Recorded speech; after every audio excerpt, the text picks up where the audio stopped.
let's continue. Oh shit, what did I do? Accidentally pressed something I wasn't supposed to. Was this where we were at? Yeah, it's gotta be. The soul is for the soul. Really? Do you also die when you get killed? Okay, so here we are. Cleaning the reception hall will be tough. My baby girl, my girly, my queen, keeps going through so much shit. Like getting treated badly by the Ushida Mia family. She needs to get out of here. Soul of soul. I'll help. Thank you, Kanon. Thank you. But I was the one Madam ordered, so don't worry. Soul-a-ver 4. Yo, that's my favorite game. Soul Souls 3. Don't you also have your own work, Kanon-kun? It's a filthy job. My soul was polluted long ago. Eh? Kanon then hung his head and bit his lower lip. Like, is he diving through pipes with a bunch of, like, oil on it or something? Or... But his soul got polluted. That's a bit of a statement. Just hearing you say you'll help is enough for me. If you don't go back to your own job, then you'll be punished as well. And that would make me sad. Oh, sorry if you guys heard that. Stomach's being really loud today. I was thinking of playing Soul Souls Solaire to Soul Edition recently. Is that the Switch release? I forget how edgy Kanon can be sometimes. Well, yeah. But it's okay. It's part of Kanon's charm. Shannon knew Kanon's character well. Sometimes he didn't think enough about himself. If I don't refuse forcefully, he'll help me even if it means neglecting his own job. Oh, baby. Kanon was a little sad that his goodwill had been rejected, but he realized that what he was doing would only hurt her more in the end, and he gave a single small sigh. The edgiest boy. We love an edgy boy. Sometimes edgy characters can be quite charming. Yeah, I quite like Kanon. I think Kanon and Shannon are my favorites. It's just teen angst. It's fine. Yeah, he's just going through his gremlin phase. We all go through our gremlin phase, I think. Hi, Elio. Hope you and Chad are having a nice day. Oh, hi there, Star. Yeah, I'm having a nice day. I kind of slept in, but I'm all good.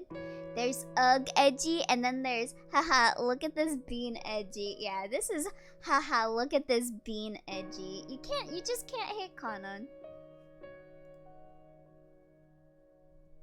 Understood. Do your best, Nessan. Yes. And I'm also partly to blame. You aren't at fault at all, Nessan.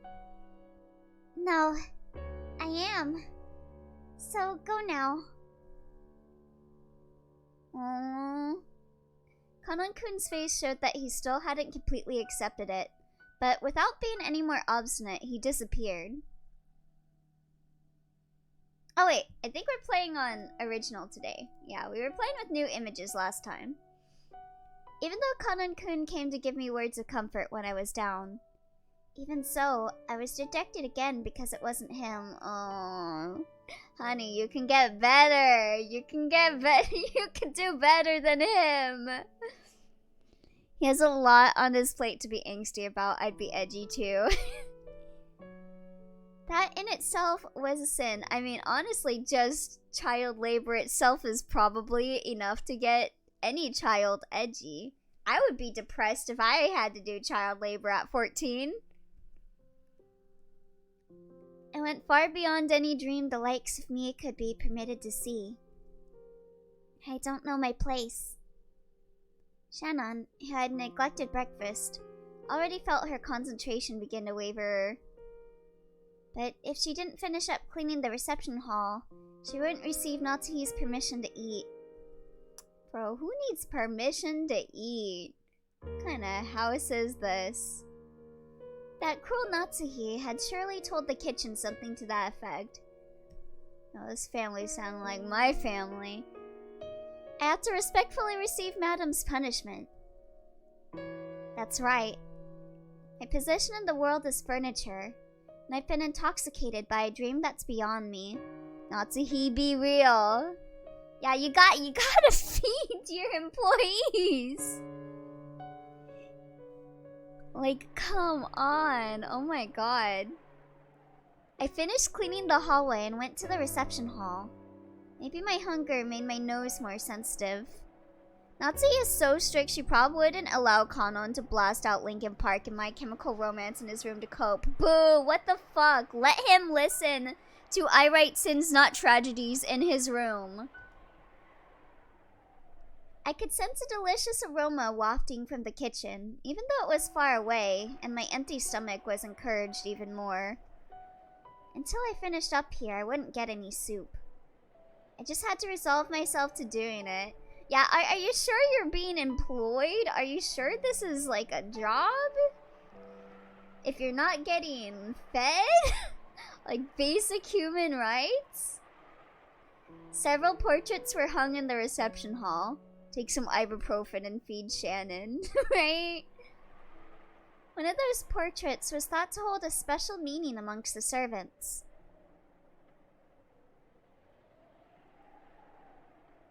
It was the portrait of the witch. That wasn't its true name, but everyone in the mansion called it that. Nazi casually breaking labor laws. Poor Shannon doesn't know her rights. Yeah. See, this is why they take in the orphans. They'd be like, we're giving you this great life, but we're not gonna tell you what labor laws are. And we're gonna refuse you food. The name of the woman with elegant blonde hair, drawn as the subject of that portrait, was Beatrice. It was whispered that she might be the former mistress of Kinzo, the family head. And also that she was the great witch who had given Kinzo the gold of the legend.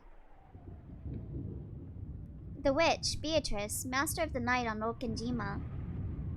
She was gracious to those who respected her, but she would surely curse those who made light of her. It was in Shannon's character not to neglect rules and beliefs such as those. So she thought of the portrait of her other master as that person herself, and always treated it carefully, treasuring it. And it had become part of her daily routine to tell the witch, who only existed inside the portrait, the secrets of her heart. Beatrice is listening. They can't object to unfair labor laws if they can't tell them their furniture. If you just tell them their furniture a loophole. Oh, damn it. That's why they keep being told their furniture. You just exist to be stepped on. Yep, and here we are. Here we are. She was furniture. Furniture doesn't complain. This is like, cannot complain. Girly, you need to go report this to like... God, oh my god. Where's corporate when you need it? So she had no right to speak her mind about her difficult days. She had no right to open her mouth and say those words. Girl needs some therapy. So she at least spoke her mind inside her heart. She spoke her mind inside her heart, using words she couldn't say aloud, and protested to the formless witch. Of course, the witch didn't answer. She didn't console, and she didn't laugh it off. Shannon could only interpret that silence as she liked, as though the witch was responding agreeably. Beatrice-sama, please listen to the story of my worthless self. You're not worthless, Shannon! Oh my... I gotta get her out! As Shannon wiped the dust from the witch's portrait, she spoke that inside her heart. I certainly am incompetent and uncultured, just as Ava-sama said. You are a child doing child labor and not being fed. You are not incompetent. Oh my god. I am not a person. You are!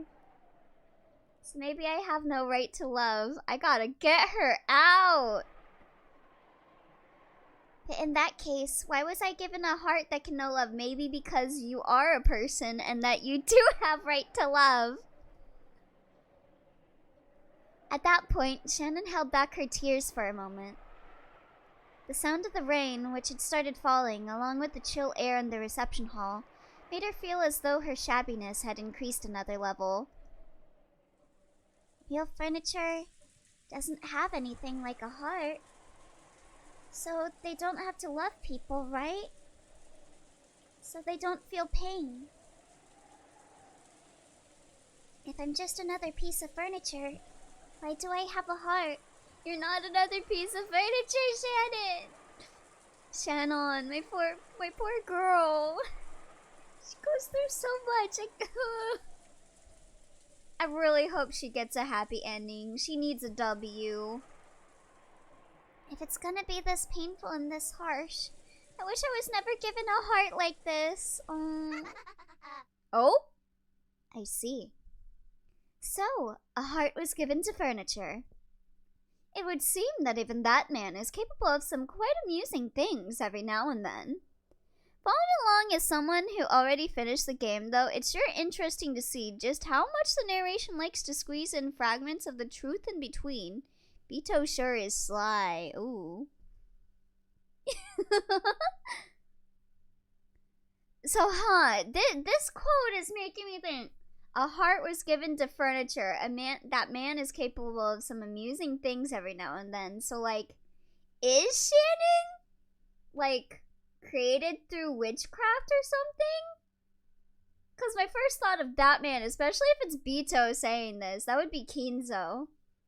So, like, is Kinzo just able to, like, go bibbidi bobbidi boo on, like, a table and make it into a waifu? What? We give the blessing of Hank. Thank you. Blessings be to Hank. Please eat all of the pizza and kill all of the police and people going after you. Amen. The witch that never answered or laughed, answered and laughed. Hank the Tank! Hank the Tank! We love Hank the Tank here. Was it my imagination? Was I hearing things? No, that's wrong. After all, the next words became a voice, and I could hear them. Not with my heart, but with my ears. Humans have continually searched for the elements that make up the world since before the modern era. It is said that in ancient times, the Greeks tried explaining the world with the 4 elements of wind, fire, water, and earth. Ooh, I'm liking this song. And after that, over several millennia, humans added several elements to those 4, trying to explain the world with several interpretations such as the 5 elements, the 6 elements, the 7 elements, the 8 elements, and the 12 elements. I'm honored to have introduced Hank into all y'all's life. I appreciate it. I watched that video again last night. He's just such a silly guy. But they were never able to describe the one sole truth that exists, the single element. I haven't heard of like half of those element systems. What's the 12 elements? Yeah. I've heard of like the 4 elements, the 5 elements. Because like there's fire, wind, water, earth, light, dark. That's all the ones I know, like off the top of my head. Y'all don't know Hank the Tank? You're doing good God's work then. Yeah, I just found out about Hank the Tank yesterday. Fun times. Oh, BGM is Golden Sneer, by the way. Ooh, thank you. However, a single man appeared by the guidance of a star and finally explained the single element that makes up the world. Bitches. If you have a bitch, you have all the magic in the world. I am a bitch, so I am the most powerful being in the world. The only one I know is the 21st night of September. Do you remember? Know what it is? No, we were uncultured heathens until yesterday. I'm so glad we're cultured now. Oh, who? Shannon fearfully turned around I guided this flock to my light, Hank. All hail Hank. Look at her. She's so scrungly. Right there, she existed. Not as an illusion, but as a reality. The contrast made by the lightning made it clear that this was no mere daydream. My daughter. It's love. Oh, of course it's love. Of course it's love.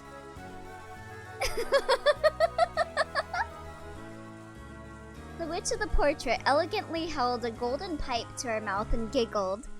10 out of 10, need a witch to explain esoteric secrets to me. Which secrets is she holding? She laughed at the ignorance that causes humankind's thoughts to stray far from the most simple answer. Oh shuck, I must take the pipe. I need it in certain games. Oh? The golden pipe of love and dreams. That man explained everything in the world with love. That is the single element. That man fully explained how the world was constructed with the smallest possible number. How simple and clear. How simple and clean. How splendid, exhilarating, pleasant and thrilling. The year that man was finally born is called the start of the modern era. Shannon lost any words to speak. She thought that when first meeting an unknown guest, her first words would be to ask that person's name. Yeah, kinda hard to react normally if a person from a portrait just came to life. Convinced my friend to read Umi, and he loves her pipe so much he got one. Oh, let's go. I wanna see her, I wanna see like an edit of Beatrice with Repede's pipe from Tales of Vesperia, or Repede with Beatrice's pipe. Love that dog with just a pipe in his mouth. But without saying anything, Shannon knew this person's name, so she refrained. Sick Jesus ref, Beato. What a based friend, yeah. Friend sounds cool. No, surely it would be the greatest disrespect for someone who lived or worked on this island to ask this woman her name. What if the end of the pipe had a tiny bong on it? 420 blaze it. Yeah, let's go. She needs a little bit. She needs a little bit of bonging in her life, you know? After all, she was the other master of this island, besides Kinzo. But Beatrice-sama... Indeed. I am Beatrice. Even after 1,000 years, I see that people still always give me that look when we first meet. Even after 1,000 years, I see that people still always give me that look when we first meet. Huh. That could be taken two ways. Bong bong with a bong pipe. Oh my god, that would be great. Meth witch. Let's go. Weed witch. The witch of weed. The green witch. She's no longer the golden witch, she's the green witch. The witch giggled at how Shannon's reaction didn't betray her expectations. Shannon realized that she had met with a being that mustn't be met with, and she took a step backwards. That's where the wall and the portrait were, so even as she gazed at the witch's portrait was touching her back. The source of your troubles is love. A shame that the usual Beato simps aren't in chat at the moment, yeah. A sad day without Barn or Twy in chat. Love, the single element that makes up this world. In other words, it is everything in this world. When it is lacking, then your world is lacking too. It is no different than scooping water into a canteen with a hole in it. Even if you scoop and scoop, that eternal desert of the heart never feels. It is the original sin that humans are founded upon and everything is made of. Understand? When Adam and Eve put the fruit of knowledge to their lips, love is what they learned of. Because of that, humans were chased out of the garden and became fully human. Which means that knowing love and suffering is what makes one human. I'm a Lady Berncastel simp, but I can team Beato if needed. Yeah, I'm already liking Berncastel. I haven't seen much of her, but I already like her. And Berncastel, or not Berncastel, Beatrice is kind of based. You kind-hearted child. You ought to be praised. Yeah, she does deserve praise. You're right, Beatrice. Now that you have gained this knowledge, you are no longer furniture. You are now human.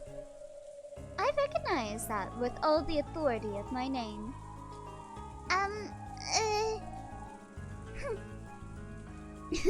So true, Beato. I am bleeding pathetically whenever Lynn is gone. Which is right now, because Lynn left to do errands. Gay. Is it hard for a common person to understand? Very well then. Forgive me. It has been a long time since I have spoken with a human. Allow me to apologize for my talkativeness. No, I think she needs someone to talk to about her problems for a bit. Without waiting for a reply from Shannon, Beatrice laughed pleasantly for a while. Perhaps this isn't much by way of an apology, but I would be willing to grant that wish of yours with my power if you so desire. Huh? The meaning of those words surprised Shannon, even more than the witch's sudden appearance. I am offering to bring you and the one you love together. Normally, I would demand something of equal value in return. However, I'm in a good mood. Yo, Beatrice is pretty nice. I mean, she murders everyone, but she's pretty nice. You have never failed to pay your respects to me in the past. That is something worth rewarding. Is that true? Normally, Shannon would have been shocked and struck dumb by this seemingly impossible guest. However, almost as though she was already under the witch's spell, Shannon responded, Beatrice is pretty nice. Famous last words. True. Oh, she's so nice while she sticks an ice pick in my head.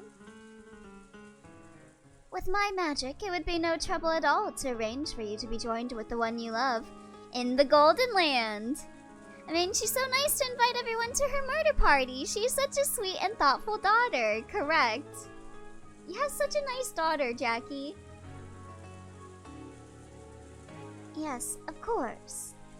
Shannon almost said that without thinking, but held back with her last bit of common sense. After all, this is a witch. A sinister being. The witch Beatrice is clearly trying to slip in through the cracks in my heart and take me prisoner. That sort of temptation, which so many fairy tale picture books warned me about when I was young, is right in front of me now. Shannon is so lucky. So many people would love to give in to temptation with Beatrice. Fear is also a form of respect. It may be pleasant for me, but we will make no progress this way. You know, Beato, when you're not tearing out the jawbone out of 9-year-olds, you're pretty alright.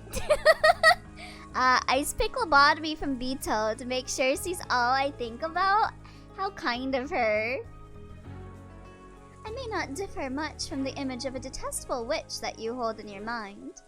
However, I do bestow my favor upon those who respect me. Aren't humans the same? Well, I doubt any human would bestow a favor upon one with such a hostile attitude. My apologies. Me too. Oh, hey, Jan! I didn't mean... Shannon eventually realized how rude she was acting towards this guest.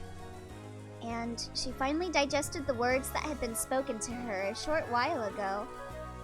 You are no longer furniture. Now, you are human.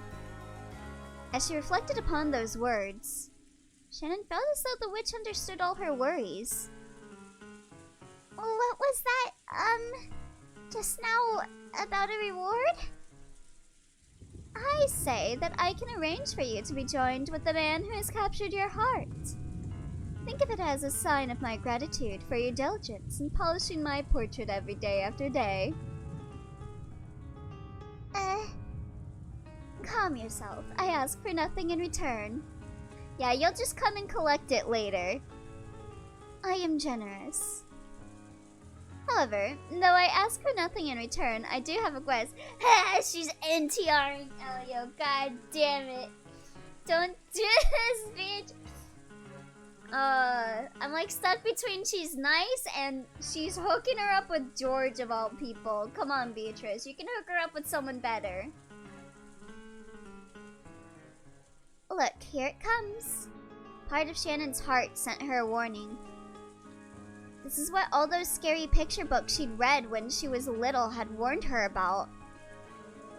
Do you know of the small torii and shrine that had been constructed on the ocean very near this island, which you can see when you gaze at the cliffs? Shannon immediately remembered it. When you reached Rokenjima by boat, there was a torii and a shrine on a reef that was too small to be called even an islet. An islet? Is it an islet or an islet? I'm pretty sure Kumasawa-san told me its history, but I can't remember it well. A traveling shugenja, a kind of holy man, had built it or prayed there or something. Yes, I know about it. But why'd you bring it up? Ooh, rocks! Big rocks even! Delicious, full of mineral. I will not explain everything, including the very basics, to one ignorant of demons. Simply put, it's causing me trouble. Chunk error. The truth is, there's a mirror kept inside that shrine. I want you to break it. It was quite a suspicious request. Oh, is Shannon the one that releases Beato on the world? Shannon didn't know the details, but anything stored inside a shrine would have to be something sacred. Looks at Oyashiro-sama. And she wants me to break it? Why would a witch ask a human for help instead of doing it herself? I will now condense the rocks into perfect squares and make a house. Let's go, Minecraft! There was no need for Shannon to speak her thoughts aloud. Pocket mirror, don't lose your pocket mirror, Shannon.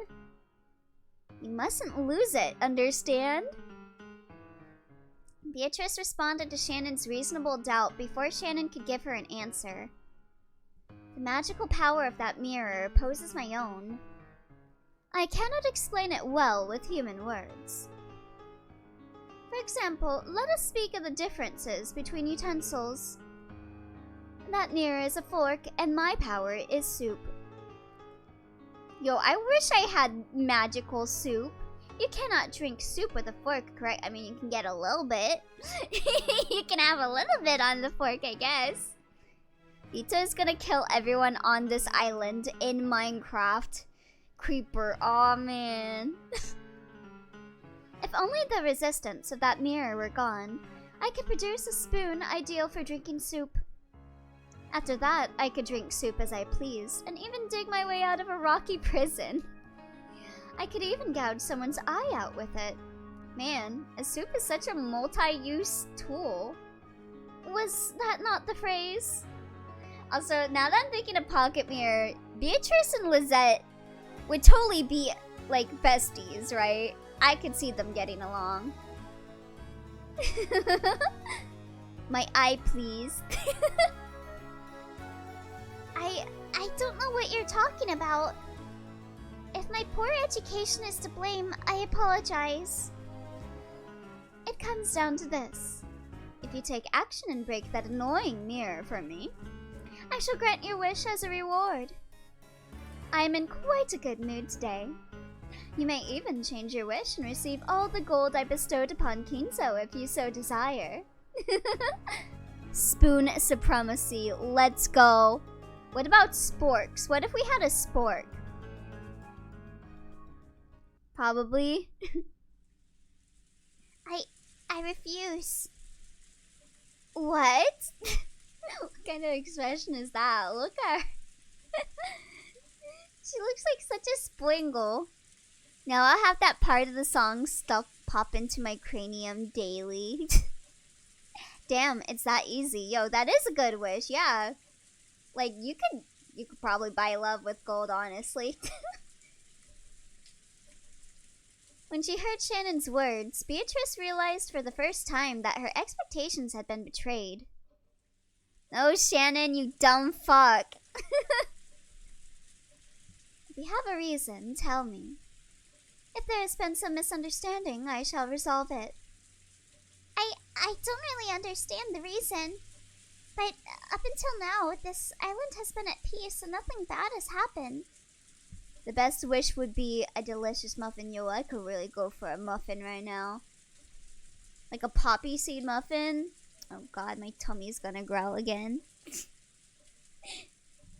So, even if I don't break the mirror, the peace that has existed until today should continue into the future. Yes, you are quite right. It's just as you say. If you don't break the mirror, the same unbreakable days that have passed until now will continue into tomorrow and the next day. Why don't I give you an absolute guarantee? I kind of want to bake muffins, but I think I'm missing a few things. Yeah, oh my god. Well, you could also make, like, if you have pancake mix, you can make pancake muffins. My mom made pancake muffins. I gotta stop talking about food. I'm gonna get hungry. I shall stake my name, Beatrice, on it. The unbreakable days before this time will continue into tomorrow and the next day. And for eternity and perpetuity. Shannon felt overwhelmed by an eerie illusion. The mirror probably existed for the purpose of restraining the witch. Beato turned that around real fast. So, if Shannon broke it, the person who stood to gain was supposedly the witch herself. I think I'm missing butter, which is part of what makes my muffins muffinies. And yet, Shannon felt somehow that she had to do it for her own shake. She wants a McFlurry.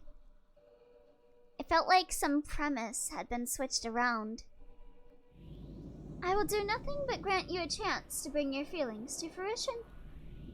It's up to you to decide whether you'll break it or not. If you break it, I shall grant your wish. If you don't, the tomorrows that came before today will continue for all eternity. Your wish will not be granted for all time.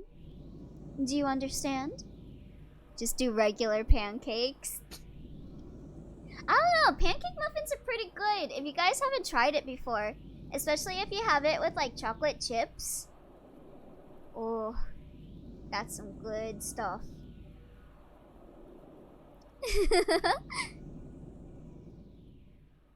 It is really good. Yeah, my mom made like the best pancake muffins. They were so good. The witch was speaking. She was pressing Shannon, saying she must break the mirror if she ever wanted to be united with George. It was a declaration that Shannon's feelings would never be brought to fruition unless she broke it. Please, stop it. I don't want to hear something like that. It was never my goal to cause you pain. Oh well. When love leads to madness, that is when we see the true charm of humanity. Usually I don't have pancake mix at home. I usually just throw them together with what I have as well. I do have waffle mix though. Yo, waffle muffins. I wonder how those would taste. Enjoy that emotion to your heart's content. However, if you wish to borrow my power, feel free to break that mirror at any time. And then you may yell my name and awaken me. I will certainly keep my promise. This way, you should have no complaints, right? I won't force you to decide right now. Easy, is it not? Was it really such an easy thing to do? No, it certainly wasn't. I might just try making them tomorrow. Yeah, let me know how they turn out. To Shannon, who is burning with infatuation and worried by love, being tempted constantly and eternally with a way was truly a cruel tale. Oh, cool. Ugh. Constantly and eternally with a way out was truly a cruel trial. That was it. I won't set a time limit on that promise. But there is a time limit on the magic that can grant your wish. That That limit is not of my making. The one you love will decide it himself. You see my meaning? No, I don't understand. When the one you care for finds the partner to whom he ought to pledge his love, that limit will be reached. I may be a witch, but I am no demon. She sounded like Ursula from Little Mermaid right now. I promise no magic to tear apart a pair of those who love each other.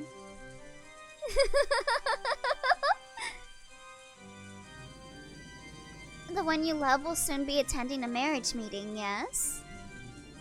You may have stronger feelings for that man than anyone else in the world. However, that doesn't mean you are the most suitable partner for him, doesn't it? Give me demons. I want demons. Give me Beelzebub. I know with whom he will be having his marriage meeting. That girl is the most suitable for Ushidomiya George in the entire world. They can live in my sofa.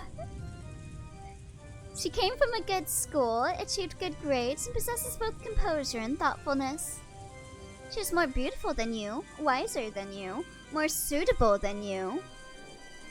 How could an ignorant, incompetent, uncultured girl like you be suitable? Okay, you gotta stop ragging on Shannon now, Beato. Come on. You know better than anyone. They're none less suitable than you. Damn, chill. Jeez, yeah, Jesus Christ, Beato. Even imagining that you and Ushidomiya George could be joined is sinful and foolish, foolish, foolish. Know your place. Have you forgotten to be grateful for your education? Is she just repeating what Nazi says to her? I have a sofa bed and it has a nice little storage compartment too, so they can live in the storage on the sofa. That reminds me of like, I recall Under the Bridge, how like Nino has like this super plush looking bed, but there's like a little compartment in it, like a drawer, and she sleeps inside the drawer instead, because she's an alien and doesn't understand how beds work. Know your place. Beato is such a bully and a brat. George is the eldest grandson carrying father's blood. Adopting the bullied bean right now. Please do. Shannon deserves love. Maybe not from George. But he's a person who may bear the burden of the Ushidomiya family someday in the future. If one doth fit, one shalt sit. Wise people.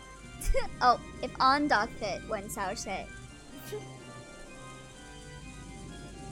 If I fits, I sits. To answer to that expectation, he has studied tirelessly, entered a wonderful college, and is getting wonderful grades. Did you really think you could snatch George away, you uneducated, incompetent, unqualified, uncultured servant? I misspelled the first one. It's all good. Oh. I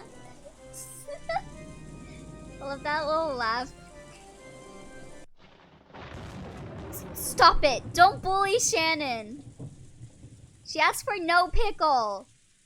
Who the hell are you? At that time, as Shannon held her head, trying to protect her heart from the bleed of Beatrice's words, Canon ran in front of her. I don't know why, but it's funny for me to see. Cackle, cackle, cackle.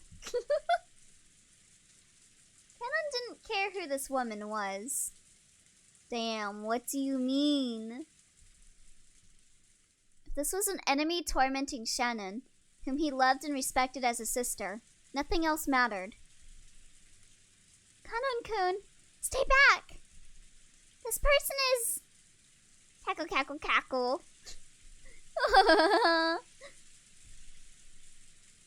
It seemed Canon also realized that the being standing before him was the witch of the portrait. And also, that she was something to be feared. I simply wished to give Shannon a chance to claim her reward.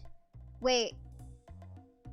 Okay, I thought this was like a Higurashi song for a second, but then I was like, okay, no, it's not. but it seems I said too much and ended up hurting her. I must apologize for that. Oh, it's this beat. Let's go. This song is great. But I shall leave behind that promise as a reward to you. If you need my power, call me at any time. I have already told you how. Well then, let us call it a night. Hostile gazes may be pleasant, but they damage your beauty, yes? How could you ever be any less beautiful? Disappear. I don't know who you are, but you're threatening Shannon. Don't ever show yourself again. Cannon's words seemed to deeply annoy the witch. Watch your language, Lowbarn. Jesus Christ! Beatrice! I may be gracious to those who respect me, but I am brutal to those who do not. While she still smiled, the witch's face began to twist itself. Then, an oppressive feeling that couldn't be noticed with any of the 5 senses gradually filled the room. Even though they couldn't understand it, they immediately realized it was something terrifying. When you swim in the ocean and something large passes by in the water beneath you, you want to escape to land even before you learn what it is. Cannon, bro, chill. She's gonna curse you with balls fall disease. That's exactly what this was like. But please stop, Beatrice-sama! Kanon-kun is still a child. I apologize for his language. Kanon placed his body between the witch and Shannon. I can't get over this expression. She just looks like a cat. Like the Mino Wampanana cat. There was a tense sweat on his forehead. Beato no Wampanana. At that time, the witch certainly held Kanon's spade in the palm of her hand. She didn't even need to lift a finger. She held a grasp on his fate, so tight that a single twist of her smile could easily crush it. Kanon understood that as well. So, he started sweating. His knees felt weak. I think this was the same sound that played when he died too, right? In chapter 1. However, Beatrice abruptly released that feeling of tension and laughed. She looks like a cat eating dinner that is being pointed at by the crying woman.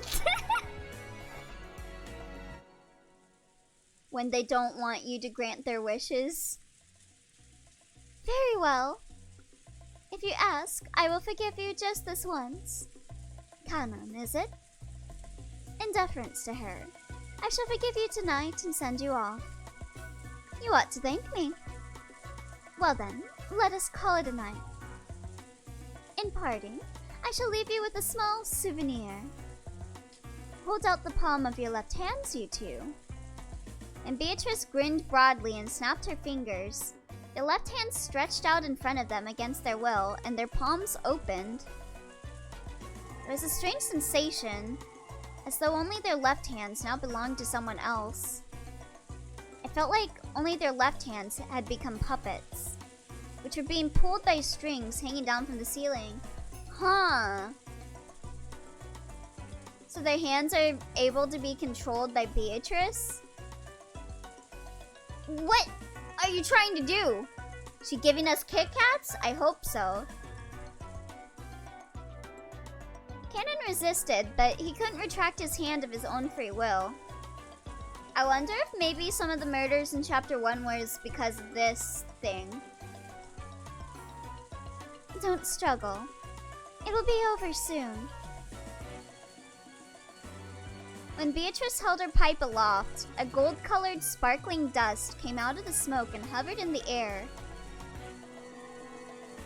That sparkle eventually became several gold butterflies. The beautiful butterflies danced freely throughout the reception hall, forming a fantastical and beautiful world.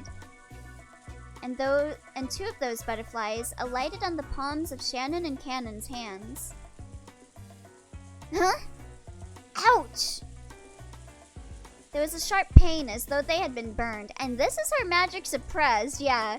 Imagine if she had, like, her full, like, magical abilities unlocked, Jesus. When the two of them tried to examine their palms that hold on their bodies, which had been there a second ago, had gone without a trace. A mark? What is... They never stood a chance. There was now a tiny burn mark on the palm of her hand, and it was shaped like a butterfly. Well, what is this supposed to be? Apparently, Kanon had the same mark on his hand. He stared at the witch hatefully. I want this butterfly bruise as a tattoo someday. Yo, that would be awesome. A butterfly tattoo that looks like a burn on your hand. Or you could put a butterfly on your right shoulder. A simple greeting. I had no hidden motive. It is nothing more than a bruise, so it will heal in just a few days. There's not even any need to care for it. Sounds like a good idea. Yeah, that sounds like an awesome tattoo idea. I made that mark so that tomorrow you will not forget that I truly was here, and that I made a promise with you. An encounter with me can be quite shocking. Sometimes, when the next morning comes, people try to think of such an encounter as a dream or an illusion. You ought to consider this slowly and carefully, Shannon. And you should probably take a good rest, look at my mark tomorrow morning, and try considering it again. I shall not coerce you in any way. You should freely decide your future by your own will. Thanks, Beatrice. Still, to think that one could obtain the object of the desire for such a small price. Surely this would annoy, to no end, the great artists who write plays about blighted love. Oh, is she dabbing on Shakespeare? Let's go, Beatrice. I hate Shakespeare too. Let's go. Well then, let us meet again when the chance arises. How entertaining it is to have a conversation again after so much time. Goodbye, furniture.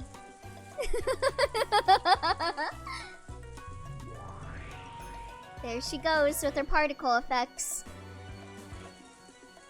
Beatrice's body crumbled like smoke and blew away.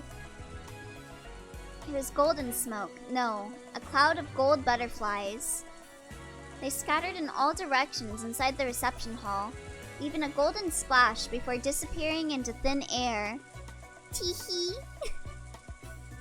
After that, only the cold silence was left. It was so silent, it made both of them think they might have been daydreaming until just a moment ago. Which is why the witch had left those marks. God, the Microsoft PowerPoint transition effect every time. She's the witch of Microsoft. Which kind of makes sense. That's why they call it a wizard when you install things. Because they're using Beatrice. She had done so to make it impossible for them to think of this as a daydream. As Shannon and Kanon remembered the butterfly bruises on their hands, and the pain they felt when they'd been made, they kept standing still, stunned. The coolest particle effects. And from that moment on, Shannon was tormented by days of suffering and conflict. If we learned anything from Hank, it's that PowerPoint is great. The harder you thud, the better the effect. Yeah, all the... I love how they just like kept spamming the like little spin on the picture of Hank. It was so funny. LMAO, a wizard. Yeah, the internet is magic. Why else do you think when you install things you have to use a wizard to open shit?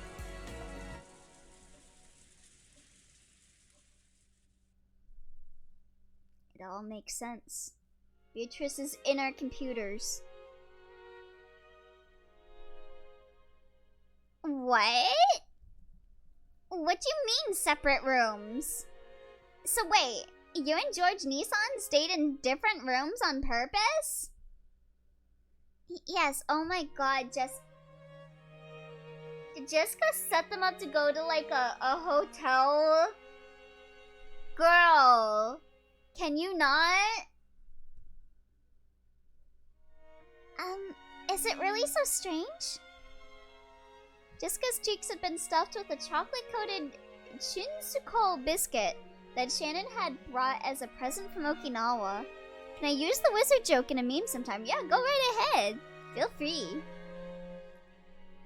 And it all came flying out at Shannon when Jessica cried out, Shannon, why did you even go on a trip to Okinawa? Girl! Jessica, you are the worst wingman. You were even alone with George Nissan. Oh, he said there was a huge aquarium in Okinawa and invited me to go. To be fair, Jessica had no hand in planning the date. She just let down, nothing happened. And I like fish and stuff. See, this is why I like you, Shannon. I also like aquariums. I will take you to the Monterey Bay Aquarium anytime. No, that's not the point. Did you know I'm getting married at an aquarium, Shannon? Did you know?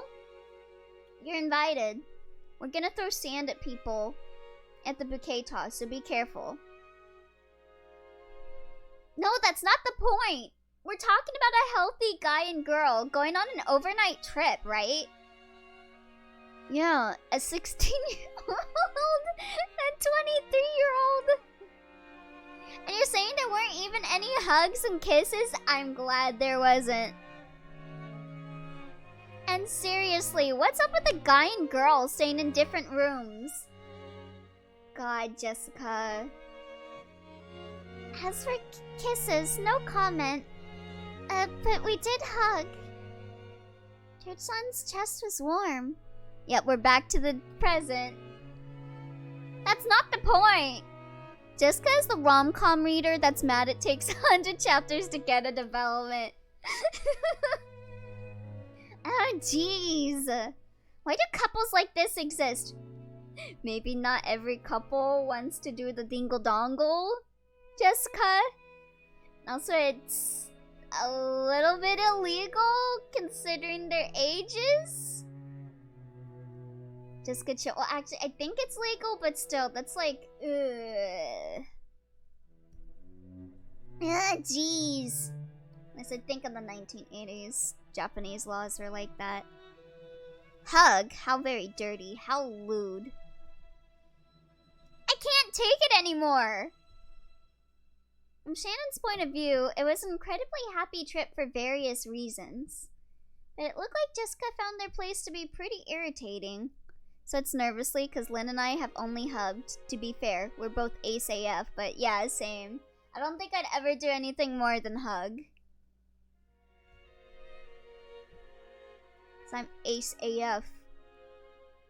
For a while, Jessica chewed her present, contemplating about romance and pretending to faint in agony on her bed. I forgot for a second she was given, like, cookies. So I was just imagining her with a box, just, like, chewing on the corner of it. Like a kid on Christmas. Dinkle dinkle dongle. I don't want to leave the Congo. Oh no, no, no, no, no. Shannon and George had chosen to go to Okinawa because there was a huge aquarium there. They did this because an aquarium had given them the opportunity to start going out.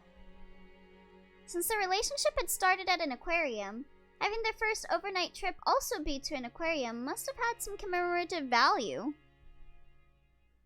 That's like a huge commemorative turning point! The best couple's activity is dressing up as badass maids. Yes, I approve. I approve. In your first overnight trip! How could you not make all kinds of progress there? Still don't know Shannon's age. I thought Jackie said that Shannon was 16. But instead, you both got separate rooms? A couple taking 2 single rooms? Geez, seriously, what's wrong with you?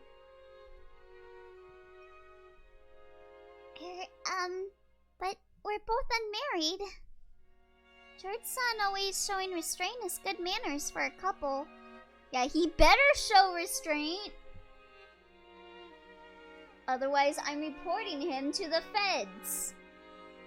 Like I said, the whole point of this overnight trip was so you could overcome that stage, right? Tiny baby. You should be way beyond just kissing and hugging by now. Listen, Jessica, have you ever thought that people could be asexual? Well, obviously you guys demonize people that have autism, so I doubt you even know what being asexual is, so never mind. Milady, I don't know what you mean by that. But George Summer was a real gentleman with me until the end. That is, I mean, I also wondered if those things would happen, you know? But even though we're going out, I mean, it's not like we're married or anything. People go at different paces, Jessica, chill. Oh my god, yeah, seriously. Was that like their first date? These things you seem to be expecting, should only be done after making a vow before God. Mightism makes touching people rather icky, at least 95% of the time. Yeah, like texture. What do they call it? Sensory something, I think, was it? I know that feeling. I can't touch leather. I get really like if I touch leather. Or like a foil. If I touch leather or foil, I don't like the feel of it. Shannon's face got bright red. Oh, and velvet. Velvet too. Can't touch velvet. I don't know how I am with cotton. She made a circle with both hands, restlessly intertwining, separating and making heart marks with them. Oh, she's so cute. Dunno, doubt it. Apparently the dramatic progress Jessica had looked forward to hadn't happened. But it seemed to have been a very important experience for Shannon in her own way. It's probably their first time off the island together, though. If they wanted to put on airs with each other over food, though. Yeah. In the end, whether Jessica was jealous of Shannon or made fun of her, it didn't change the fact that Shannon had a huge lead on her. I also don't think that they would go on dates at work because of how George's family is and, like, Shannon's whole upbringing as a maid. I want a boyfriend too! I can't believe you got ahead of me! Even though we promised that we'd find boyfriends at the same time, you beat me! Ugh! You're a wonderful person, milady, so I'm sure you'll find someone wonderful much quicker than me. Don't try to console me! Sounds, textures, and some mouthfeels. Not a vibe, yeah. I know, like, with me, I have a... I think it's called misokinesia and misophonia. I have both of those. I know I have both of those, because I get really, like, I literally will start crying over, like, sounds and, like, visuals. Like, I remember when I would go to college, I would literally, like, I would wear, like, a hoodie to school. And, like, I was really sensitive to, like, tapping. Like, students tapping their pencils on the desk. Or, like, shaking their leg. Like, doing the little tap with their leg. Like, I don't know why, but my misophonia and misokinesia just got triggered so bad by that. That whenever I would go to school, I would wear, like, a hoodie. And I would put the hoodie up on top so it would cover, like, my...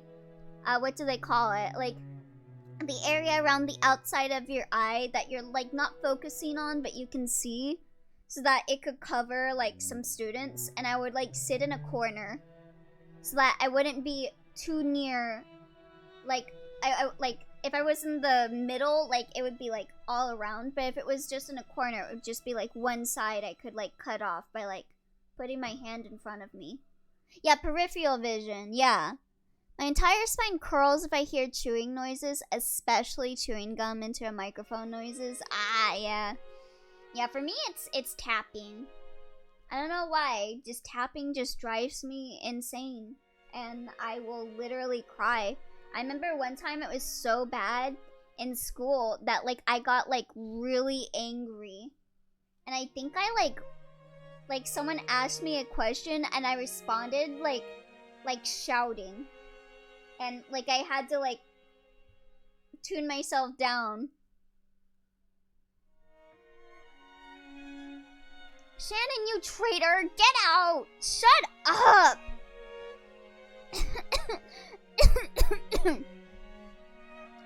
Jessica threw several cushions at her. But midway she had an asthma attack and started to choke pretty badly. Shannon hurriedly ran over to a nearby side table and started searching around on top of it. A cute basket was placed there, and inside of it was Jessica's bronchodilator. Bronchodilator, that was it. Bronchodilator, that's what the word is. Shannon picked it up and handed it over to Jessica, because it's like bronchitis. Bronchodilator. Jessica, poor baby. Yeah, it must suck to have asthma. Jessica's asthma attacks always came suddenly. I remember I had a friend in high school that had asthma. And she wanted to be an athlete. Like, she would always... Oh, God.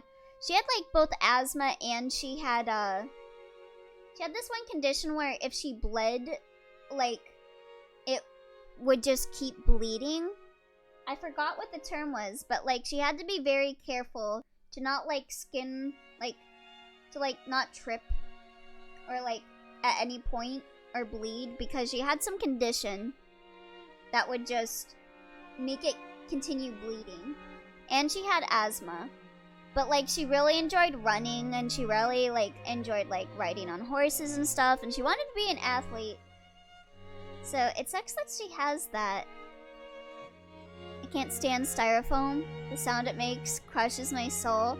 I don't like the feel of styrofoam. Yeah, like, oh God, I just, like, heard it in my head, the sound of someone, like, snapping styrofoam. Oh God. Okay, yeah, I don't like that either. Just the thought of it. Ugh.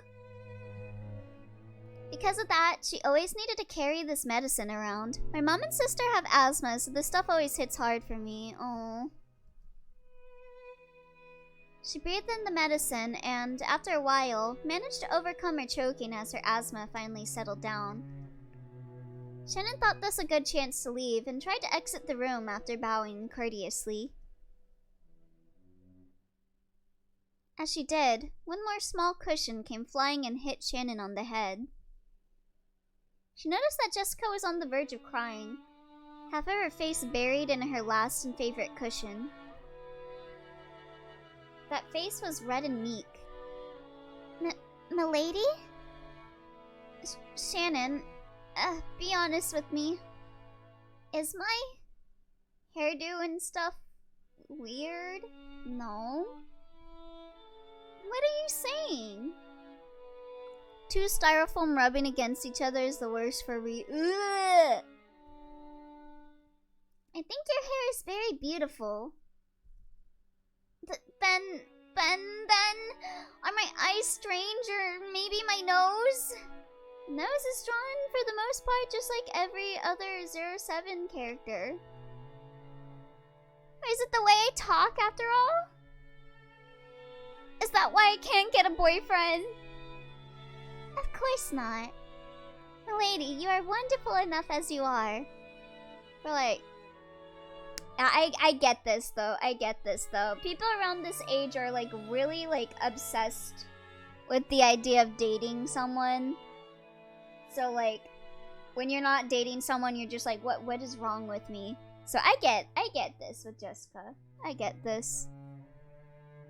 I never dealt well with screams. Causes sensory overloads instantly for me. The higher the pitch, the greater the accompanying bad chemicals. Oh God, I hope me screaming doesn't cause that for you, Sven. Because I know I'm very high-pitched. I know my uncle can't hear me a good amount of the time because of how high-pitched my voice is.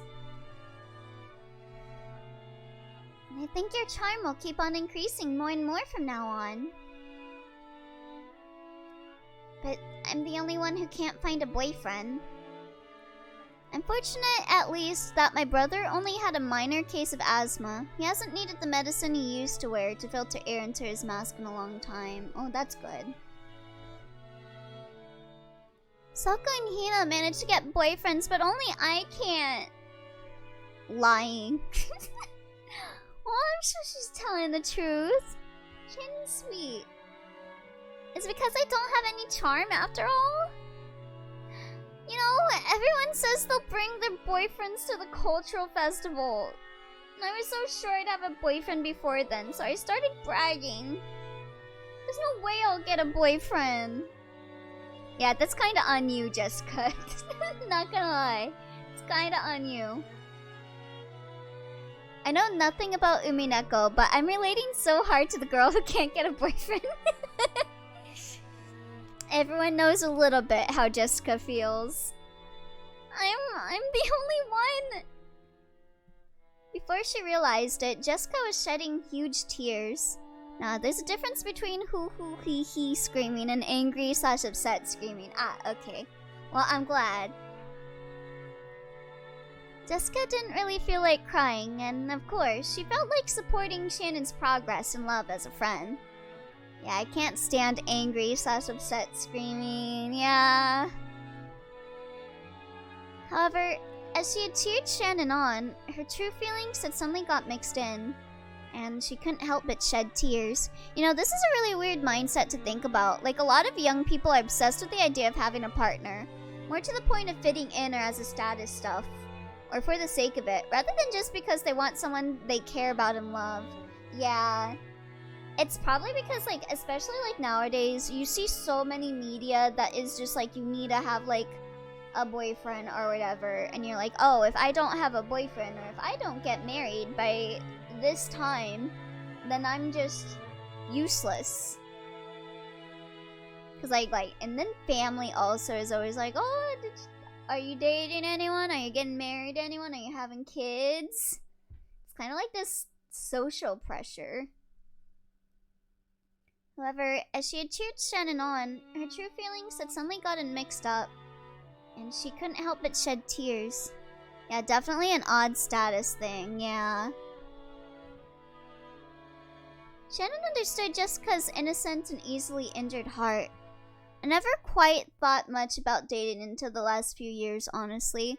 It took me till, like, the sweet young age of 22 to even realize what my sexuality even is. And until as recently as last year to realize maybe I am a non-binary little fuck, eh? Yeah, the first time I dated someone was in college. So, I mean, I did get crushes on people, like, at various points in my life, but, like, I never dated anyone until college.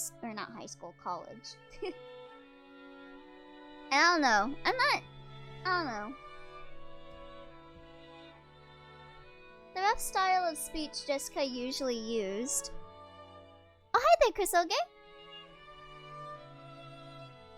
Was all just an attempt to protect that fragile heart. As a daughter and successor to the Yoshida family, and as a girl isolated on Rokenjima, the only person she could expose her true feelings to was Shannon. Shannon understood that. Valid. I have a riddle. My first letter is Elio's favorite Pokemon character. My second letter is a drink. And my third letter is something pirates say. I am what happens to Elio in Umineko's streams. Wait. First letter, so it's Plessel or Minen. A drink. Third letter is something pirates say, so that's R. R. NTR? Oh, my favorite Pokemon character. NTR. Ugh. God damn it, Twilight. Bet welcome. So she strongly regretted acting smug, even if it was only a little. I've never really dated until Lynn, and even then, I didn't even intend to date anyone, so I didn't care how I got this far, to be honest. You guys have dated? Yeah, I feel like if I wasn't with Barn, I just wouldn't, like, date anyone, honestly. Sorry. To be honest, that's proof. That's probably way better than me, who was just reading Naruto fanfiction and having to think about it for a bit. I haven't had a lot of relationships, but the ones I've had taught me much about myself. Well, that's good. Yeah, Pokemon character, not Pokemon. God damn it. These stories are always gonna be special to me. Yeah. Good riddle, Twy. You like a big fan of Umineko? I'm so weird crying like this. Sorry. Good riddle, Twy. Sorry, Twy. You missed Beato, and we won't see her again for a bit. Yep. Too bad, Twy. We were talking about you earlier. Shame the Twy's not there. My awakening to my sexuality was when I sat down and thought men pretty, women pretty, non-binary people pretty people. Pretty pans pretty? Yeah.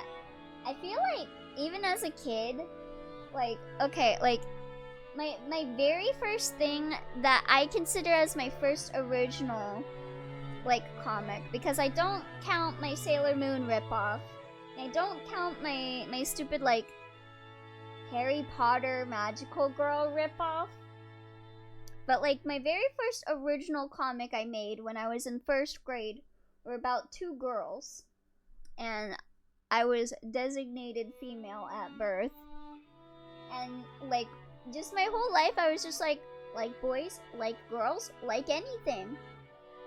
It don't matter.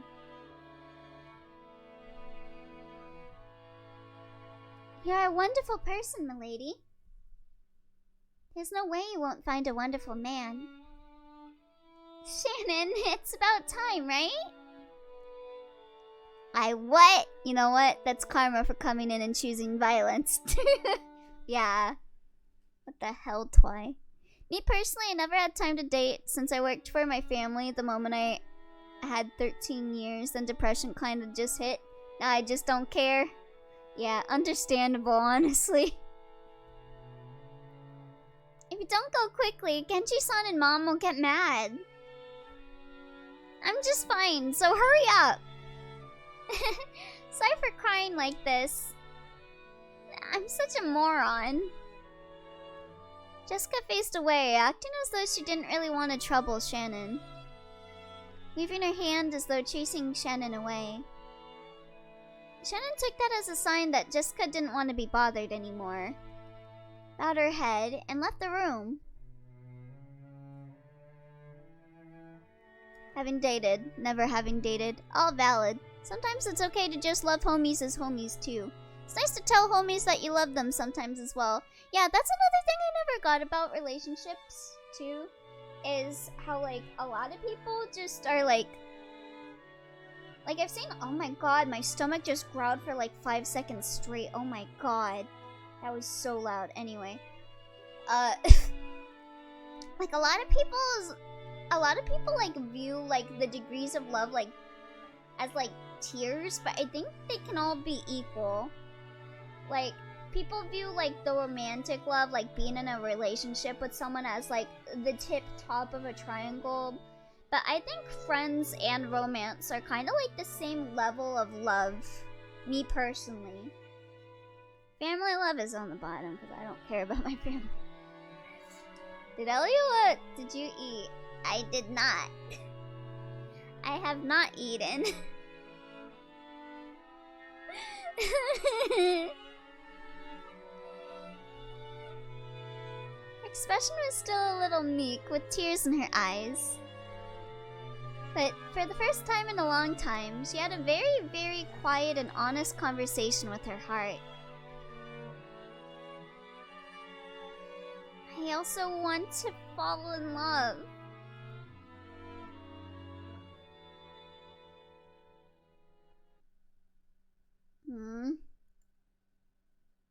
Poor girl.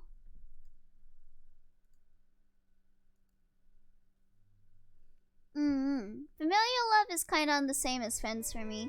I consider myself incredibly lucky in that. And I tend to call my closer friends as part of my family. Well, that's good.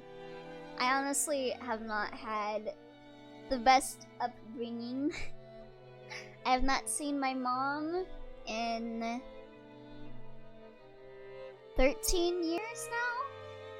Never seen my dad. I live with my uncle and my cousin, but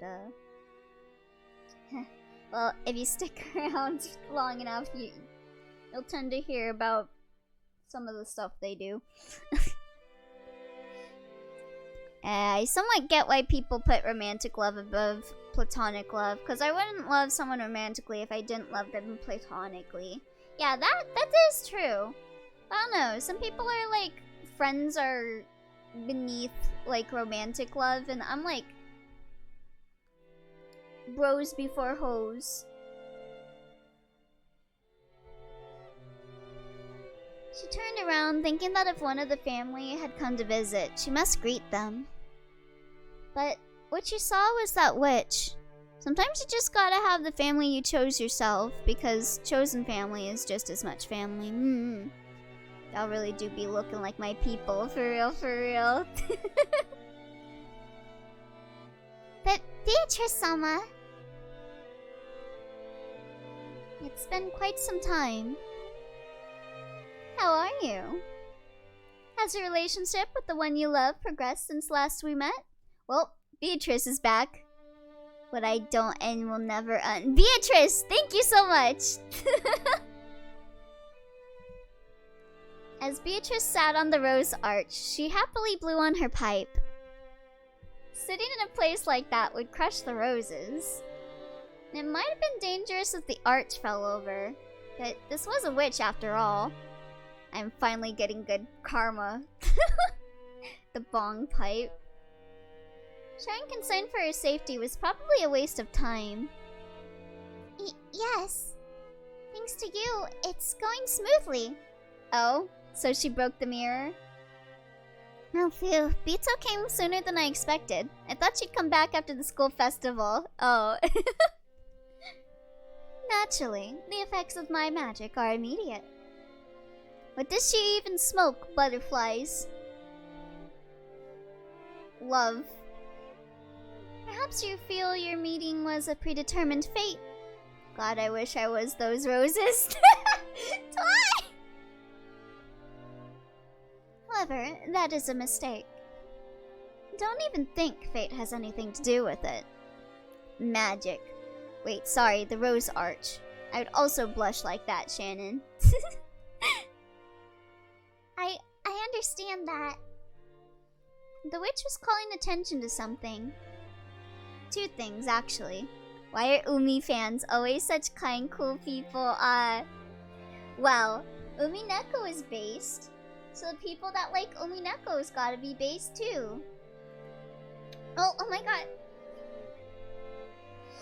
Speaking of nice and kind people, I just got a notice that someone bought me food. So thank you. Thank you.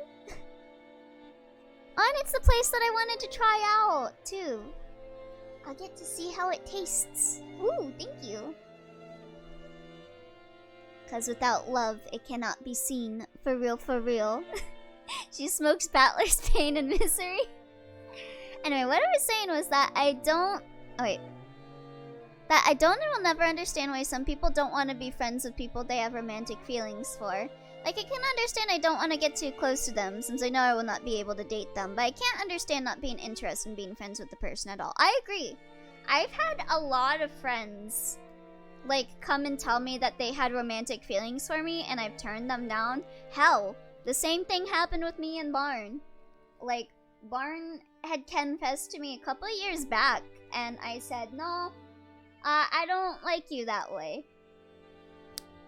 And so yeah, I'm still like really close friends with a lot of people that have told me that they had like romantic feelings for me, and I'm just like, yeah, like I'm not like interested in you romantically, but I care about you like a lot. Like I love you a lot. Like, I think, I actually had that happen recently where I, like, turned them down softly. And I was like, I just want you to know that I do love you. Just, like, not romantically, but I love you a lot and I care about you a lot. The witch was calling attention to something. Two things, actually. First, that Shannon's relationship with George was a fate that'd be absolutely impossible under normal circumstances. I feel like that's something that happens more when you're younger, because I was definitely like that when I was younger. If someone had romantic feelings with me, I would feel awkward and, like, not want to be around them. Like, if someone told me they had romantic feelings for me when I was a kid, I would be like, what the fuck? What is wrong with you? Ugh! We were just supposed to talk about Bleach and Dot Hack. Why? Ugh! But now I'm just like, yo, that's cool. Yeah, let's go play some games. I love you, Elibro. I love you too, Jackie. Food is a language of affection and care. Thank you. I love whoever sent me that. I don't know if they want me to say it. It generally wasn't me this time, so good on you, mysterious benefactor. Not sandwiches for once. No red needed, so true. First, that Shannon's relationship with George was a fate that'd be absolutely impossible under normal circumstances. Second, that the power of the witch was great enough to overturn that fact. Honestly, being rejected but being told that they still want to be friends is the second best scenario, yeah. I remember such a thing for me, got turned down, and now set throned is in my little giga homie triad of me, my homie Jim, and them. I nicknamed them Bro. That's good. Oh, hour 30. Let me go check on my uncle. Also go check if the gate's open for when the food gets delivered while I'm at it.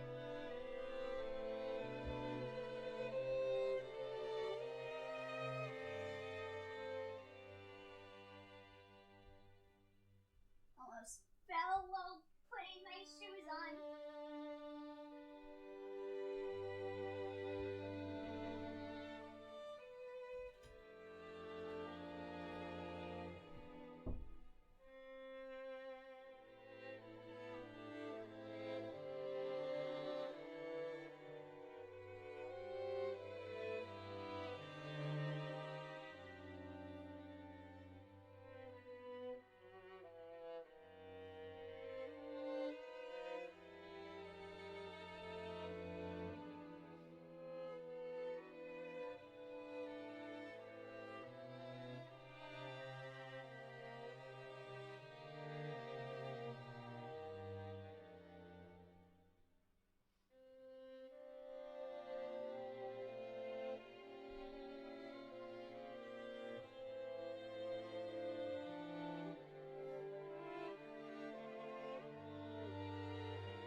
came back. Hello, hello. Magic is the bong pipes we have in our hearts. Magic is the courage that turns dreams into reality. Proof what exists? There's a huge space after magic? Ooh, magic exists. So I'm remembering this one Reddit post I saw a while ago where someone finished episode 1 and went, okay guys, who's the culprit? And all the answers were just some variations of nice try, Battler. Now go read the rest of Umineko. Oh, you found it? Hope you eat well yet. Oh yeah, go enjoy your food. Have a good yum-yums. Anyone know who the culprit was in the episode 1? Beatrice. She killed everyone with magic. Of course it was the Golden Witch Beatrice. As you saw, she used her endless magic to create impossible closed rooms in order to complete her ceremony of resurrection. Nice try, Battler. Now put on your thinking hat. Obviously the Golden Witch Beatrice, the same culprit as every other episode. Alright. I had my mother's homemade mushroom soup earlier. Made me the big cap. Ooh, that sounds yummy. I haven't had mushroom soup in forever. Oh. You know what I want? I want like squash soup. That sounds really good right now. Also, I just saw a text from my work chat. So I'm gonna go check and make sure that I haven't had any shifts rescheduled.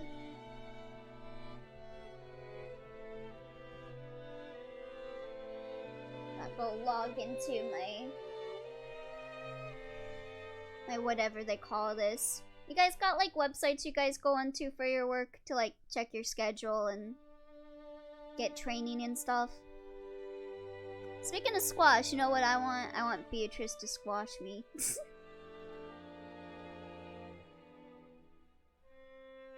Okay, yeah, it doesn't look like they've updated it for me.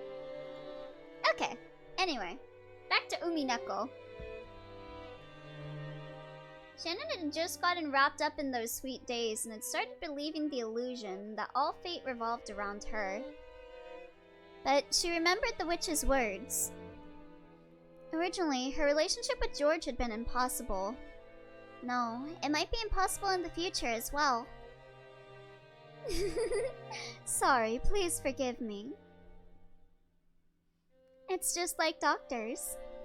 You cling to them while you're worried about your health, but after you're healed, you forget even to thank them.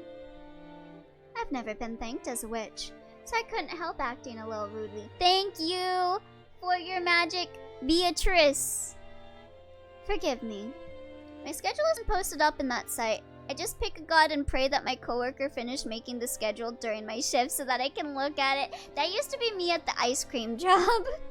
Because like we had a group chat on my phone that they would send the schedule for.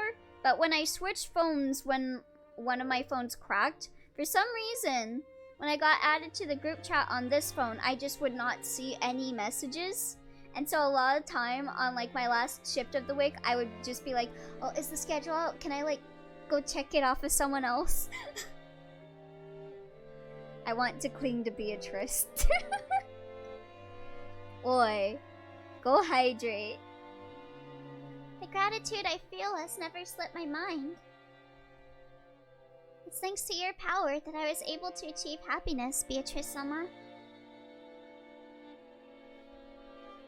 Without that power, the fate that brought me and George-sama together would never have happened.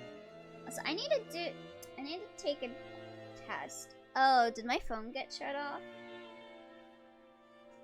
Oh, it did get shut off. Hold on. Oh, will I be able to afford my internet? Hold on, I think I need to pay off my phone bill right now. Because I was like, I think I should be getting texts from when the food's coming in, but I didn't pay off my phone number.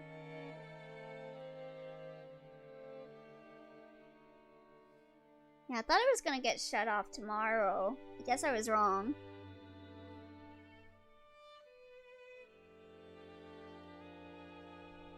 Wait, I'm still getting... oh.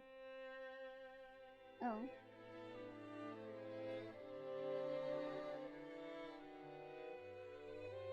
Let me see. Maybe it's still working. I just got a text from, well, that was from me trying to log in. Let me see. I'm gonna try calling a random number, which is probably the bank number, and seeing if it still works. Okay, yeah, it has been suspended. Okay. Yeah, my phone isn't working. Okay, hold on. Give me a second. I gotta pay this off. Was this my pin? Wait, no, it was 8.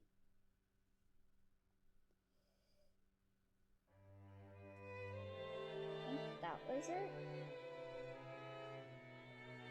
Sorry. I want to be able to know when the food comes in. So, I'll make sure I can get texts.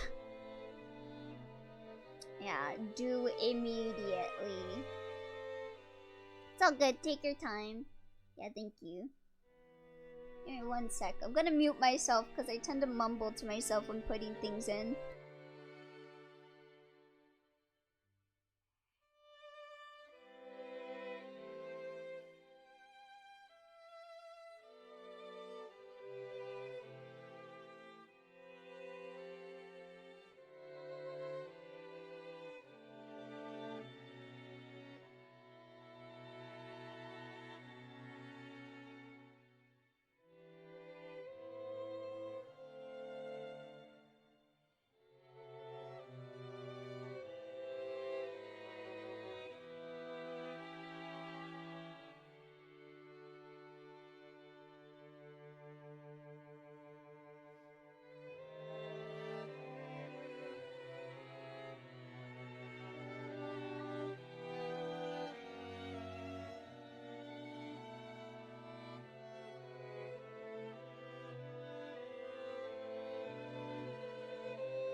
Okay, there we go.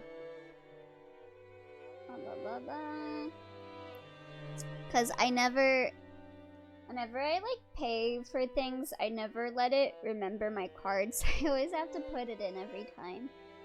I don't know. I don't feel comfortable like clicking the remember my card button. There we go. I think the payment just went through. Okay, I think I can just barely pay the internet this month. Ooh. Thank God. Very understandable. Feels safer, yeah.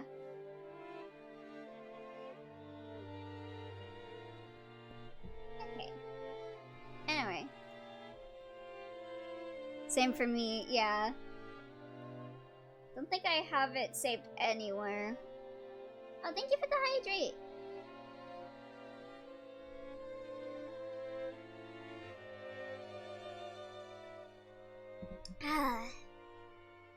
Okay, so now I should be able to get my texts whenever the food gets here. So that's good. I have never forgotten that. Sorry. It's not like I came here to bully you. Being rude is just part of my personality. I'm just a bully, you know? Do forgive me. You are forgiven. More importantly, I heard. Oh, thank you for taking a moment. I'm gonna go stretch out.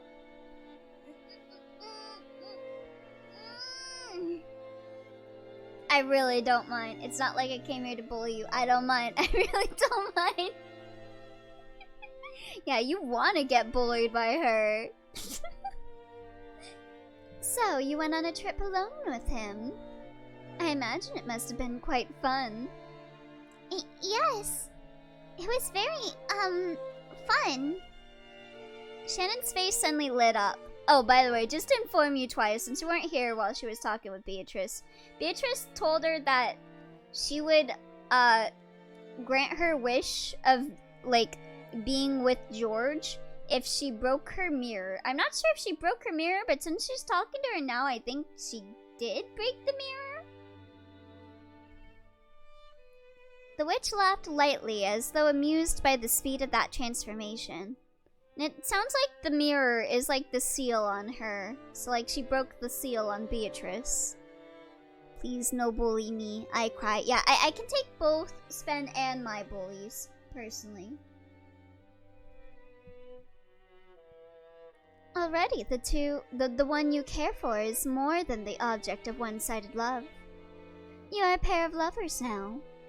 When two people are filled with love, nothing else is needed to establish a complete world.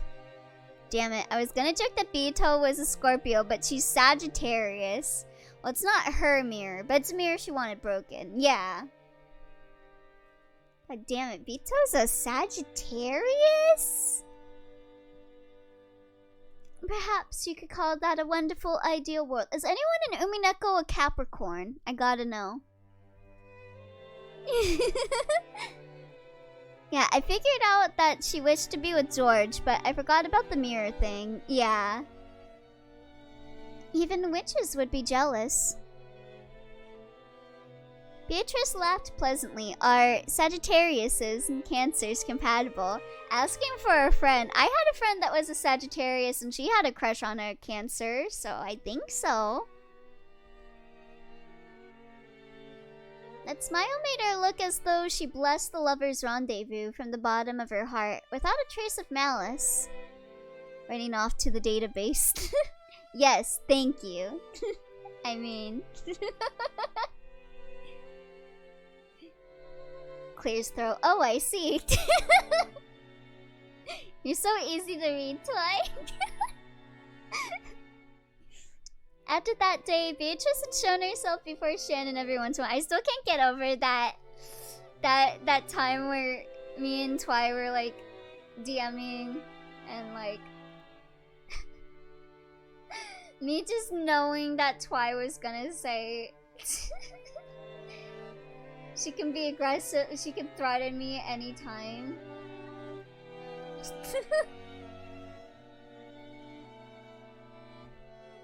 Even now, Shannon thought of her as an unsettling being. However, she was also indebted to this person for the magic that led to her current relationship with George. Oh, welcome back, Linux! What happened after the Beatrice smoking a blunt? Jessica complained about not being in a relationship, and now Beatrice and Shannon are talking after, I think Beatrice granted her wish. So I think Shannon might have broken the mirror. So Shannon tried with all her might not to act surprised or scared. Okay, but look. Didn't you just say, oh my god, after seeing the treat? Yes.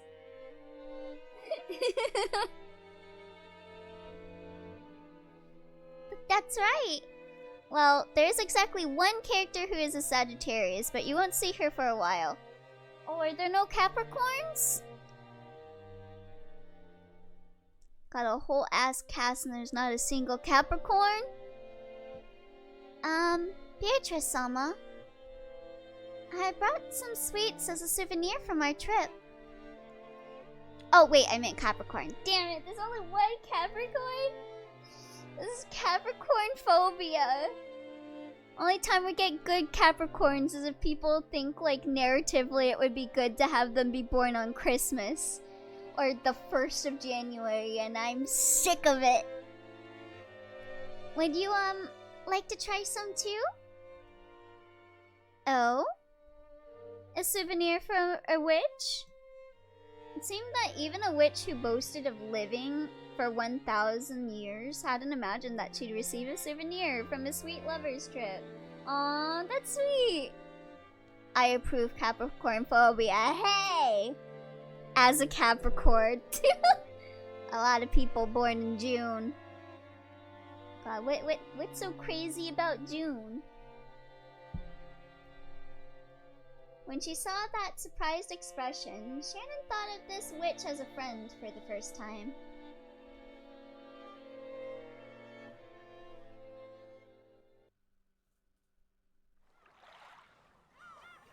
Oh, an Eastern cookie made from wheat flour and lard. Take June and rest 9 months. Let me see.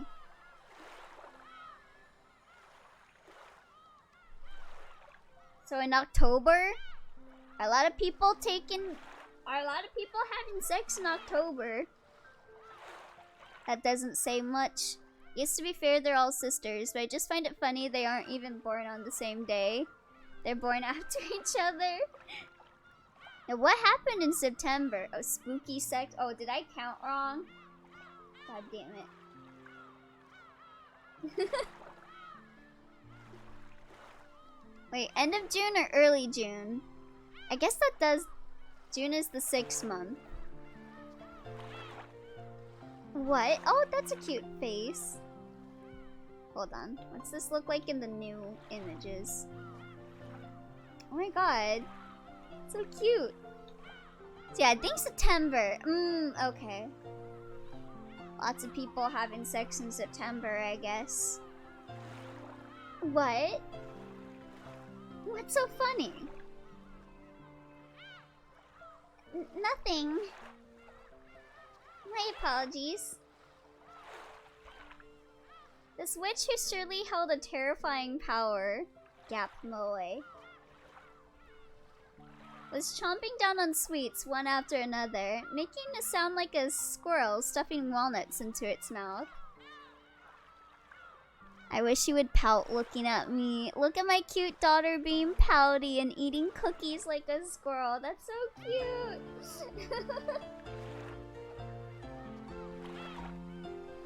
After a while, Shannon couldn't conceal her laughter. A good meal. I should serve you some dulce vita from Nero one of these days. From the Nero Claudius Augustus. Roses are the symbol of eternal love. I believe a rose dulce would be appropriate for you now. The witch was in a great mood, fully enjoying modern candy. I wish she would pout looking at me. A good meal. Me looking at Beatrice. Here.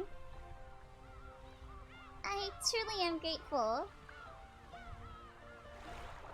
I believe you've done more than enough for me already, so I'm returning this. The thing Shannon had softly set on the table was a gold-colored butterfly brooch. There's no need to return it. If you continue holding that, your relationship should remain firm in perpetuity. Maybe it was the power of magic that brought us together. But I think only the two of us working together can turn that into something that lasts forever.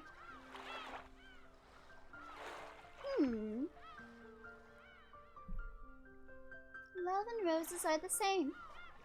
Too much fertilizer causes the roots to rot. Some flowers cannot be raised without hard work. In that case, do as you wish. You may wear it or keep it in a box. That is my goodwill given to you. Having you return it to me won't please me at all. My apologies. That's not what I... No harm has been done. That brooch is already yours. If you treasure that proof of our friendship, it would indeed bring me some comfort. Yeah, I'm glad that they're besties. Shannon really needs a bestie that's like a witch of love. You may hold on to it and gain its benefits. Yo, Beatrice, can we be besties? Can you give me the magic of love? Can I separate George from Shannon? Homiehood is sacred. Or you may keep it in a box. If you wish, you may even give it to another who is worrying about love. Oh, she's gonna give it to Jessica, isn't she? Or you could simply treasure it. Of course, it would pain my heart if you wasted it. According to Beatrice, she had appeared several times in the past in response to a person's summons, to give them some tool imbued with magical power. However, when most people used that power to resolve their worries, they quickly grew unsettled by it, forgot their former gratitude, and threw away the tools they had been given with disgust. I'm glad Shannon will be the bridesmaid at my wedding, oi. So it is quite rare for me to be thanked for my goodwill. I don't think she is a witch of love, but she said the one element is love. You need a witch of hate for that, Bun. Or a witch of indifference? Listen, it's through my love that I separate George from Shannon. In fact, that might even be the first time. Maybe I need to find an NTR witch. Final bosses should not use the power of love. It's way too strong. The witch laughed heartily, but it looked like a sad laugh in Shannon's eyes. Sorry, Elio. Beato said that her magic can't tear a pair of lovers apart.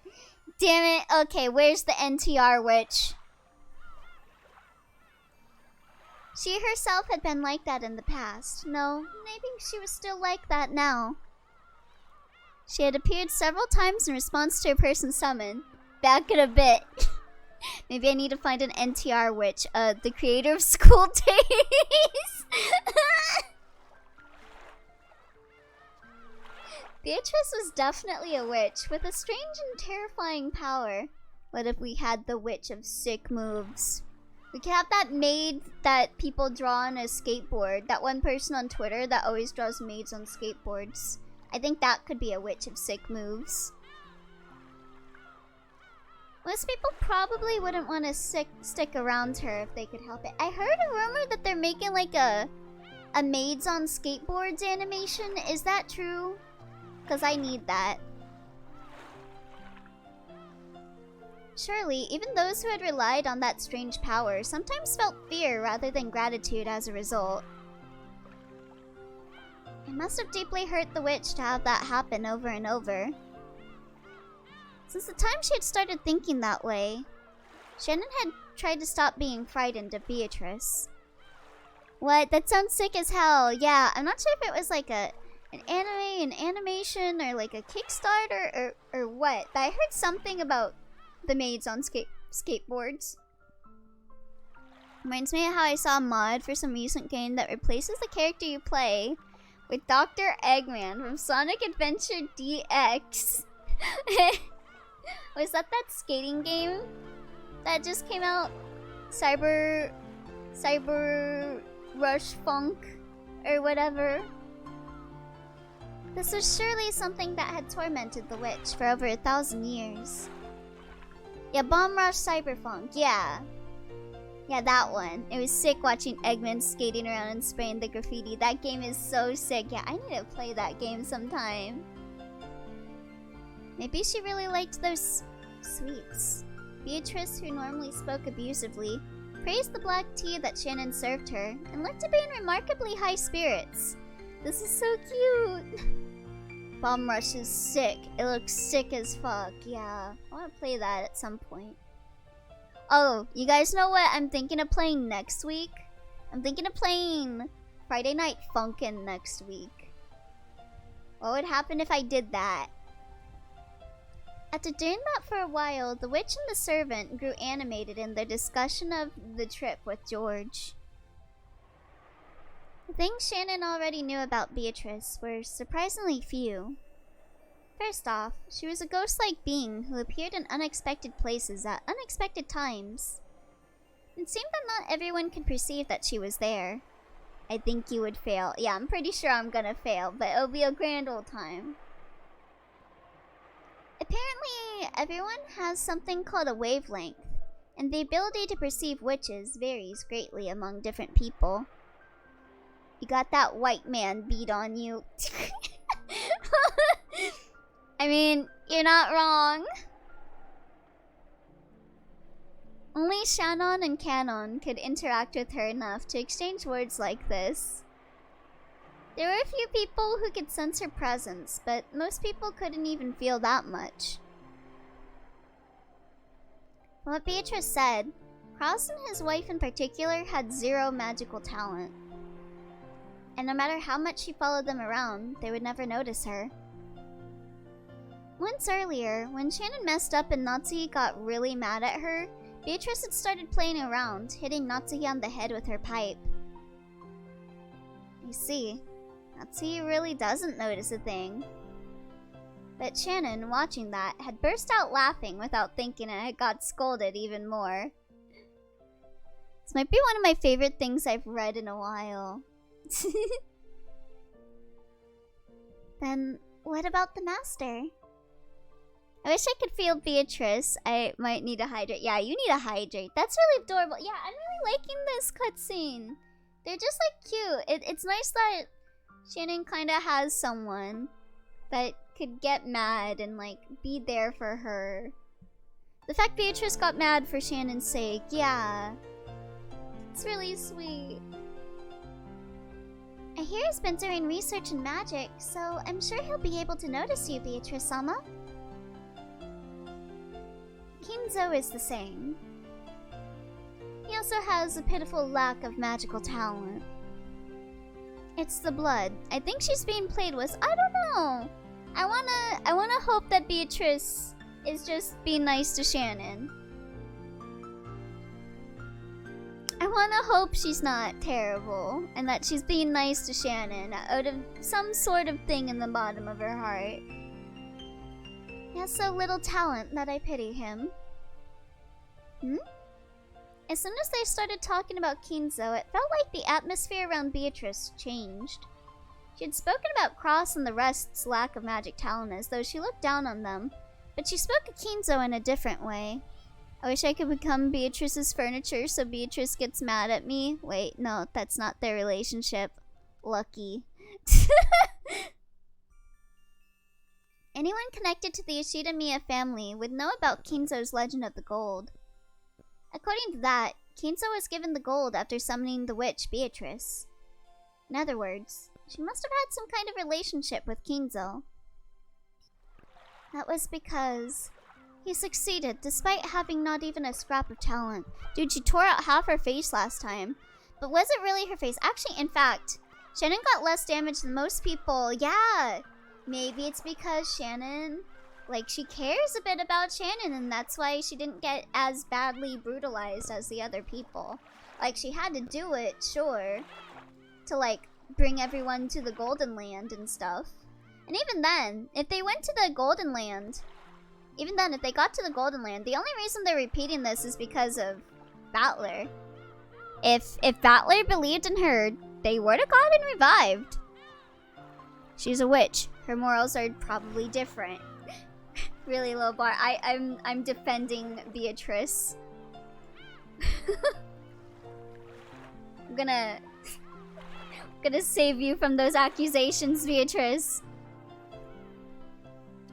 He kept studying by himself like mad and managed to become a magician. Okay, but counterpoint. They wouldn't, because magic doesn't exist. Okay, Battler. True. Without love, the magic cannot be seen. I see how you are. Why have a Beatrice when we can have an Angela? Who's Angela? Oh! Lobotomy Corp Angela. Yeah, true. True. Science or magic. Either way, I win. Counterpoint. Magic exists. Found the Battler alt. Yeah, our personal assistant. Huh? What? And that's something really incredible, right? Science, magic, it doesn't matter. Either way, I get stepped on by a woman, so I'm happy. Angela is great, but how dare you call Beatrice replaceable, unforgivable. Indeed. The witch who usually looked down on people was uncharacteristically offering her praise. Counterpoint. Nuh-uh. Overruled. While she lambasted him by saying he had no talent, she praised his efforts. As for me, I'll take the green boy failure. Which green boy failure? There's multiple! And then the master summoned Beatrice Sama with the power of magic. I'm assuming you mean Netzok. Yeah, Netzok. Good choice.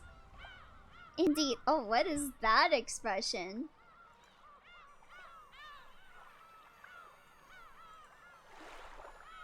She really does look like a cat. Well, I only answered the summons on a whim. I once had a dream of Beatrice decapitating 4 people in a parking lot. What a dream. I'm a major love simp. I actually had a dream about Kippies recently. I forgot what it was about, but it involved cosplay and like, I don't know, I forgot. But I had a dream about Kippies and I told myself I was gonna write it down and tell Kippies about the dream, but then I forgot what the dream was about. I just remembered Kippies was in it. After all, in this period where magic has long been denied, there was a man who was without a scrap of talent, yet so desperate to succeed. I thought I'd drop by and poke some fun at him, and that's when my luck ran out. Oh, my food might be here soon. Okay. I think we're gonna end here with Umineko for the day. I'm gonna go on my BRB and wait for my food and like eat a little bit of food, and then we'll play some Shin Megami Tensei. So yeah, thank you guys for coming for Umineko. Nice meeting you. Yeah, nice meeting you too. It's been fun talking with you. Oh, excuse me. Oh my god. Got hiccups. It's been nice talking with you, Ed. And let me know if you want like a different name. Like, if you want me to refer to you with a different name, let me know. Oh, why does everyone keep talking about kitchen counters? Don't call Elio a failure. Oh, that green board. Occasionally dream of Netzok doing the Polish cow dance. I don't know what it means. I don't know why. And my brain refuses to tell me why. Hiccups. Oh no. What about hick downs? The hick has fallen down. Oh wait, that's not it. Is it this one? Yeah, it's that one. Feel free to join the Discord for latest schedule updates. He generally plays games once a week. Like, each game once a week. Yeah! Yeah, and nice meeting you. Ed is good, thanks. Okay, nice. Yeah, I'm gonna go on my BRB now.